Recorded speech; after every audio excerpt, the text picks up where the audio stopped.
இன்றைக்கி நம்ம பார்க்க போகிறது பாஸ்தா தான். இது வந்து ஹெல்த்தியான பாஸ்தா, அன்ஹெல்த்தி இல்லை, ஹெல்த்தியான பாஸ்தா. என்ன பாஸ்தானா முருங்கைக்கீரை பாஸ்தா தான் செய்ய போகிறோம். அதுக்கு கொஞ்சம் வீட் பாஸ்தா எடுத்துக்குவோம். அதை நல்லா கொதிக்க வச்ச தண்ணியில் கொஞ்சம் போட்டு நல்லா ஊற வச்சுட்டு நல்லா வெந்த பிறகு எடுக்கணும். அதை இப்போ நல்லா கொதிக்க வைக்க போகிறோம். பாஸ்தாவை போட்டு இப்போ நல்லா கொதிச்சிச்சு, பாஸ்தா ரெடி ஆகிடுச்சு. அதுக்கப்புறம் ஒரு 4 பூண்டு விழுது, வெங்காயம் 2, கொஞ்சம் 4 தக்காளி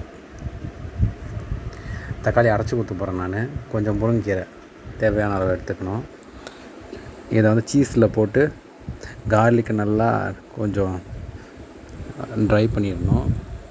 நல்லா கொஞ்சம் வெந்த பிறகு வதக்கிட்டு அதில் வெங்காயத்தை ஆட் பண்ணிக்கணும், கட் பண்ணதை. கொஞ்சம் நல்லா முருவலாக வர வரைக்கும் வறுத்துட்டு நல்லா வறுத்துக்கணும்.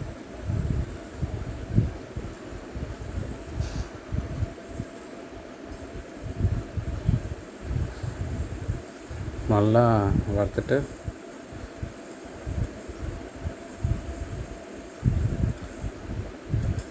இதில் வந்து நம்ம என்ன ஆட் பண்ண போகிறோன்னா முருங்கைக்கீரையை கொஞ்சம் சேர்த்து வதக்கிக்கலாம். வதக்கினாலும் அந்த மாதிரி டேஸ்ட்டு வரும்ல, அது கலராக டேஸ்ட் வராது உங்களுக்கு. குழந்தைங்களுக்கும் தெரியாது. எல்லாரும் சாப்பிடலாம் அந்த பாஸ்தாவை, குழந்தைங்கலேருந்து பெரியவங்க வரைக்கும்.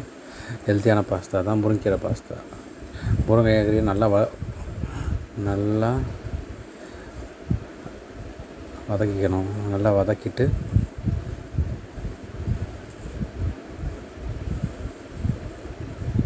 இப்போ நல்லா வதக்கிட்டோம் முருங்கைக்கீரையை.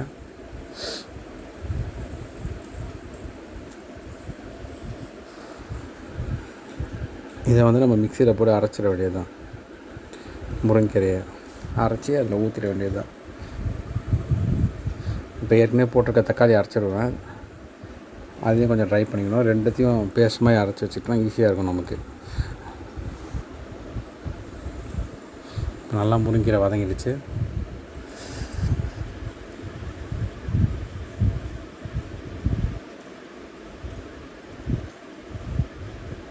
நல்லா வதக்கிட்டோம் முருங்கைக்கீரை, பூண்டு, வெங்காயம்.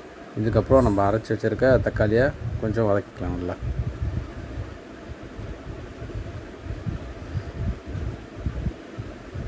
இதில் ஒரு பச்சை மிளகாய் உங்களுக்கு வேணும்னா அதிகமாக ஆட் பண்ணிக்கலாம். இதில் வந்து அரைச்சி வச்சுருக்க முருங்கைக்கீரையை இப்போ ஊற்றிக்கலாம். இந்த பேஸ்ட் நல்லா வெந்துடணும். வெந்தால் அந்த டேஸ்ட்டு, இந்த பச்சை டேஸ்ட்டு போயிடும். அது வரைக்கும் நல்லா கொஞ்சம் ட்ரை ஆகட்டும்.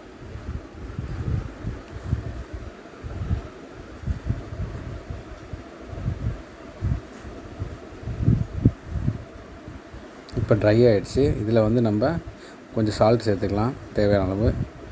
அப்புறம் ஓரிகனோ அந்த பீஸா அது நான் யூஸ் பண்ணுறேன். அது தேவையான அளவு போட்டுக்கலாம். இப்போ நல்லா ட்ரை ஆகிடுச்சு. இதில் வந்து கொஞ்சம் பெப்பர் சேர்த்துக்கலாம்.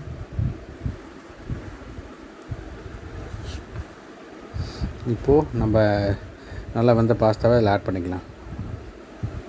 அவ்வளோதான், இப்போ முருங்கைக்கீரை பாஸ்தா ரெடி. கொஞ்சம் ட்ரை ஆகிற வரைக்கும், கொஞ்சம் ட்ரை பண்ண வரைக்கும் எடுத்திங்கன்னா ஈஸியாக இருக்கும் உங்களுக்கு.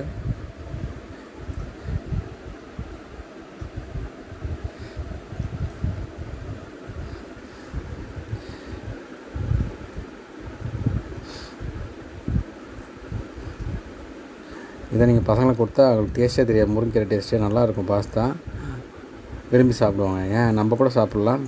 ஹெல்த்தியான டேஸ்ட்டான முருங்கைக்கீரை பாஸ்தா ரெடி. இதை நம்ம வாழையில் போட்டு சர்வ் பண்ணிக்கலாம்.